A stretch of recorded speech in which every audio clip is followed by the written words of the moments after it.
আমার নাম রেনেলদা এবং আমি একজন খ্রিস্টান। যে প্রশ্নটি আমি আপনাকে করতে চাই এটা হচ্ছে শুকর সম্পর্কে। মূলত আমি জানতে চাই হারাম কথাটির মানে আসলে কি, কেন শুকর হারাম? ধরুন এটি একটি আম গাছ, আম ধরলো, শেকড় একই পুষ্টি শোষণ করলো, একই আবর্জনায় নতুন আম হলো এবং আমরা তা খেলাম। তাহলে শুকর ও আম খাওয়ার মধ্যে এখানে তফাৎ কোথায়? বোন একটা প্রশ্ন করলেন যে হারাম কথাটির মানে কি এবং শুকর কেন হারাম ইসলামে। আর তিনি যাজকের দৃষ্টান্ত দিয়েছেন, একজন খ্রিস্টান যাজক, যিনি বলেছেন যে সার যা হচ্ছে ময়লা আবর্জনা গাছ শোষণ করে, গাছ বড় হয়, আম ধরে এবং আমরা সে আম খাই। বলার চেষ্টা করা হয়েছে যে যদি আমরা বর্জ্য খাই শুকরের, এটা কারোর জন্য ভালো হতে পারে, আবার কারোর জন্য ভালো নাও হতে পারে। এখানে যেটা বোঝাতে চাওয়া হয়েছে, তাই ইসলামে এটা হারাম কিন্তু খ্রিস্ট ধর্মে হালাল। বোন, প্রথমে আপনাকে আমি হারাম কথাটির মানে বলবো। মানে নিষিদ্ধ, মানে বারণ আছে। ইসলামে হারাম মানে হচ্ছে নিষিদ্ধ, তার মানে বারণ আছে। আমি প্রথমে আপনার যাজকের প্রশ্নের জবাব দেবো, পরে আমি আসল কারণটা বলবো কেন শুকর হারাম। যাজক দৃষ্টান্ত দিয়েছেন যে সার, ধরুন ময়লা আবর্জনা গাছের জন্য ভালো এবং গাছ বড় হয়, তারপর যখন আম ধরে এবং আমরা সেই আম খাই। বলার চেষ্টা করা হয়েছে যে হতে পারে এটা হারাম মুসলিমদের জন্য, তবে খ্রিস্টানদের জন্য ভালো। যদি আপনি তুলনা করেন সার যা মানুষের জন্য আবর্জনা, তা গাছের জন্য ভালো হতে পারে, কারণ গাছপালা ও মানুষ দুটো ভিন্ন জীব, তারা এক নয়, তারা ভিন্ন। কিন্তু ইসলাম ও খ্রিস্ট ধর্মের মানব জাতি একই। আপনারা ভিন্ন ধর্ম পালন করতে পারেন, কিন্তু যা এক মানুষের জন্য ভালো স্বাভাবিকভাবে তা অন্য মানুষের জন্য ভালো, যদি না তার নির্দিষ্ট কোনো সমস্যা থাকে। উদাহরণস্বরূপ, যদি তার ডায়াবেটিস থাকে, চিনি তখন তার জন্য ভালো নাও হতে পারে, কিন্তু স্বাভাবিক অবস্থায় চিনি ভালো, এটা আপনাকে দেয় শক্তি। যদি তার কোনো সমস্যা থাকে তাহলে সেটা তার জন্য উপকারী নাও হতে পারে।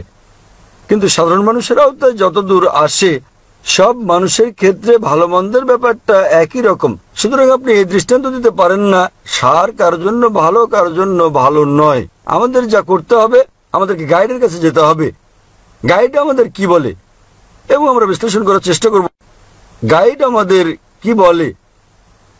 খ্রিস্ট ধর্মের গাইড হচ্ছে বাইবেল, ইসলামের গাইড হচ্ছে কোরআন। যখন আমরা কোরআন পড়ি, অন্তত 4টি ভিন্ন জায়গায় যেখানে কোরআন বলছে শুকর খাওয়া নিষিদ্ধ। আল্লাহ কোরআনে বলেছেন সূরা বাকারা অধ্যায় নম্বর 2 আয়াত নম্বর 173, সূরা মাইদা অধ্যায় 5 আয়াত নম্বর 3, সূরা আনাম অধ্যায় 6 আয়াত নম্বর 145 এবং সূরা নাহল অধ্যায় 16 আয়াত নম্বর 115। তোমাদের জন্য নিষিদ্ধ করা হয়েছে মৃত মাংস, রক্ত, শুকরের মাংস এবং আল্লাহর নাম ব্যতীত অন্য কারো নামে উৎসর্গ করা খাদ্য।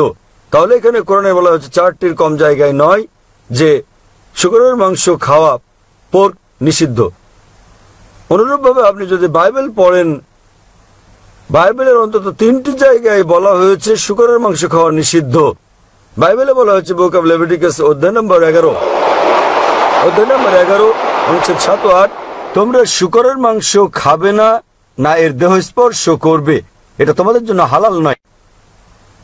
একই বার্তা দেওয়া হয়েছে বুক অব ডিউটেরোনমিতে অধ্যায় নম্বর 14, অনুচ্ছেদ 8, শুকরের খুর বিভক্ত নয় এবং একে তোমরা বেছে নিও না এবং এটা তোমাদের জন্য হালাল নয়।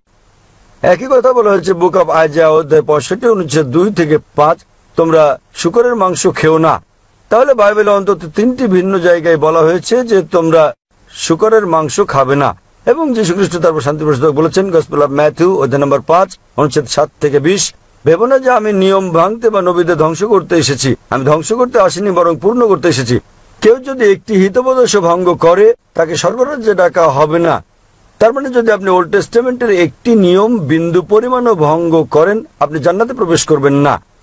তাই একজন খ্রিস্টান হিসেবে যদি আপনি বাইবেল বিশ্বাস করেন, তাহলে শুকরের মাংস খাওয়া আপনার জন্য নিষিদ্ধ, আপনার জন্য বারণ, আপনার জন্য হারাম। যদি আপনি মুসলিম হন, যদি আপনি কোরআন বিশ্বাস করেন, এটা নিষিদ্ধ। যদি আপনি বাইবেল কিংবা কোরআন বিশ্বাস না করেন, আসুন বিশ্লেষণ করে দেখি আজকালকার কারণ, যুক্তি ও বিজ্ঞান শুকরের মাংস সম্পর্কে কি বলে। আজকালকার বিজ্ঞান আমাদেরকে বলছে যে আপনি শুকরের মাংস খেলে সম্ভাবনা আছে যে অন্তত আপনার 70টি রোগ হতে পারে। আপনার গুণাকৃমি হতে পারে, আপনার কেঁচোকৃমি হতে পারে, যেটা সবচেয়ে বিপজ্জনক অন্যান্য সব রোগের মধ্যে সেটা হচ্ছে ফিতাকৃমি। একে বলে টিনিয়া সোলিয়াম এবং এটি থাকে পরিপাকতন্ত্রে, আর এটি খুবই লম্বা। যদি আপনি খুব ভালো করে সিদ্ধ করেন ডিম, টিনিয়া সোলিয়ামের ওভা কখনো মরে না এবং পরিপাক নালী থেকে এটা রক্তের মধ্য দিয়ে শরীরের প্রায় সব অঙ্গেই যেতে পারে। এটি চোখে ঢুকে অন্ধ করে দিতে পারে চোখ, হৃৎপিণ্ডে ঢুকে হার্ট অ্যাটাক ঘটাতে পারে, এটি মস্তিষ্কে ঢুকে মস্তিষ্ক অকেজো করে দিতে পারে। এবং যখন আপনি বুঝতে পারবেন যে আপনি এই রোগে আক্রান্ত, ততক্ষণে দেখবেন আপনার অপূরণীয় ক্ষতি হয়ে গেছে। অধিকন্তু বর্তমান বিজ্ঞান আমাদের বলছে যখন আপনি শূকরের মাংস খান, দেখবেন তাতে চর্বির উপাদান বেশি রয়েছে, বরং কম রয়েছে মাংসপেশি করার উপাদান। সেই কারণেই শূকরের মাংস যারা নিয়মিত খায় তাদের বেশিরভাগেরই ভুঁড়ি বড়, তারা মোটাসোটা। বর্তমান বিজ্ঞান আমাদের বলছে যে শূকরের মাংস খেলে তাদের বেশি সম্ভাবনা থাকে অ্যাথেরোক্লোসিস হওয়ার। অ্যাথেরোক্লোসিস আজকাল বিজ্ঞান আমাদের বলছে যে যদি আপনি নিয়মিত শূকরের মাংস খান, আপনার উচ্চ রক্তচাপ হতে পারে। সেজন্য বর্তমানে 50%-এর বেশি আমেরিকান তারা উচ্চ রক্তচাপে ভুগছে, কারণ তাদের বেশিরভাগই শূকর খায়। বর্তমান বিজ্ঞান এটা বলছে যে পৃথিবীর বুকে সবচেয়ে নোংরা প্রাণীর অন্যতম হচ্ছে শূকর। যেখানে আপনি ময়লা আবর্জনা দেখবেন সেখানে শূকর দেখতে পাবেন। বর্তমান বিজ্ঞান এও বলছে যে শূকর পৃথিবীর সবচেয়ে নির্লজ্জ প্রাণীগুলোর অন্যতম। শূকর বর্তমানে পৃথিবীর বুকে সবচেয়ে নির্লজ্জ প্রাণীগুলোর অন্যতম প্রাণী। এরা উপভোগ করে এটা দেখে যে স্বামী স্ত্রীকে, নিজ সহচরকে বন্ধুর সঙ্গে যৌনাচারে দেখে।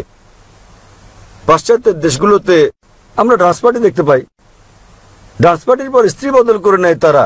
তুমি আমার স্ত্রীর সঙ্গে ঘুমাবে, আমি তোমার স্ত্রীর সঙ্গে ঘুমাবো। আপনি এটাকে ভদ্রতা ভাববেন? এবং একটা বৈজ্ঞানিক বিষয় আছে যে শূকর খেলে শূকরের মতো আচরণ করে থাকে।